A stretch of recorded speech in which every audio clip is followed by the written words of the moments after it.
Hi everyone, this is my Maxpedition Vulture II backpack. Those who are a bit more familiar with this type of gear will notice immediately there's a canteen mounted one side and there's a large bag mounted on the right, which is an FR1 first aid pouch. What's all this got to do with the M2 waist pouch? Well, I'm about to show you. It's also mounted to this bag, and it just demonstrates one of the many ways you can use this versatile little pouch to suit your needs. So I'll show you where it's mounted. Spin the bag around, and that's the M2 waist pouch there. Now I've got that mounted using two 3-inch tack ties to the padded section of the waist belt, just there. So when I'm wearing this, which I'll show you in a moment, it sits around about there. I'm using that case in this particular instance to hold a pair of compact binoculars, but it can be used for anything you might want.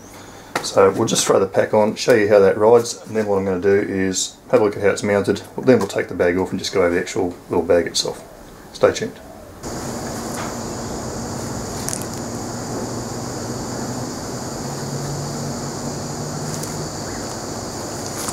Now, mounting the M2 was very easy using two 3-inch tack ties. Basically the tack ties run, of course, all the way up the back of the molly on the pouch. We then run back under this section of the belt here, which is through 2 inches. Run the tack tie back through the lower 1-inch section of webbing on the pouch, and then back through the little buckle. And that keeps the pouch very firm, and it doesn't ride sideways or up and down. It stays nice and secured where you want it on that waist pouch, on that waist belt, I should say. So I'm going to take the pouch off, and then we'll have a bit of a look at it. Okay, so this is the M2 waist pack all on its lonesome. It's been disconnected from the pack, and what we'll do is have a look over this thing. We might just quickly go to the back and have a look at the molly attachment capabilities. I've left one tack tie in place as it was mounted to that pack. As you can see, what I was talking about there, when you do that return on the tack tie, it just runs under that bottom layer so that the belt on the pack goes through there. Tack ties, for those who aren't familiar with them, look like this. And the way they work is, I won't do this, but you slide the whole thing back up underneath so that you get that section in behind your molly webbing, and then of course your little buckle comes back like so. Make sure you get the piece like that, and that prevents it from coming off your gear.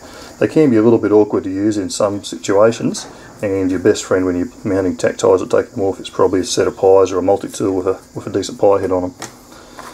So that's the molly. Now, if you're just going to belt wear this, you don't need to use the molly at all if you don't wish to. It's got a built-in belt loop, which is quite wide, and we'll just get a tape measure out here. We'll do it in inches since it's an American product. You'd probably run almost a 3-inch belt. Sorry, get that in frame. Certainly a 2.5-inch belt would go through that without any difficulty at all. So that's a good feature to have. Onto the pack itself, as mentioned, I'm using this for a set of compact binoculars, which are in the main pouch, as you can see just there, and they fit rather nicely. The main pouch, you can see it zips open that far. You've got your main area, and also on each side there's a little divider, which I'm not really using for anything at this point in time, but you could certainly put small items in there if you wish to. That pouch, another thing I've used this for in the past is to put a GPS in, and it's a Garmin Colorado. It fits in there quite nicely. The only reason I stopped using it for GPS is with geocaching I tend to be in and out of the bag fairly often to check the GPS, and basically I found that having to unzip all the time wasn't ideal in a geocaching application. But for normal GPS use, if you're out hiking, a survival situation, I think it'll be quite a good option because you're not accessing the GPS as often, and once it's zipped in there, there's no risk of losing it, and it's secure. So it will take all those GPSs and that type of thing. We'll just put binoculars back in. Okay, on the front, there's only one other pouch on this. It's held with this little snap buckle here, and you can see now you could use it for any number of things. So I should have been better organised, but I wasn't. It will, for example, hold a full-size multi-tool. That's 11 and wave. Now, even though that top isn't quite passed over, there's no way that multi-tool can rattle on out of there. So if you're taking a little bit of gear and want to include a multi-tool, something like that, certainly that'll accept that multi-tool, as you can see there, no problem. In fact, you could probably put another item in there as well. For example, you might be a real multi-tool addict. Hello Colin if you're watching. and put a second multi-tool like a lemon juice in there. So that's loading up quite nicely. We've also then got these two little loops on either side.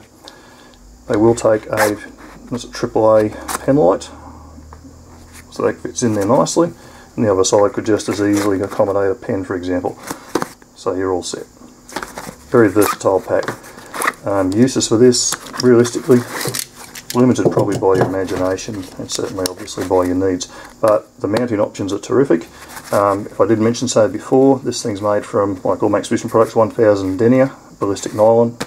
Very well stitched, very well made. It's Teflon treated, so if it does get any stains it should just wipe off. I should probably mention the stats, although really for the stats please go to the Maxpedition.com website.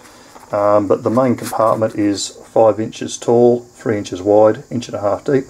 That front compartment we just looked at there, 4.5 inches high, 2.5 inches wide and 1 inch deep.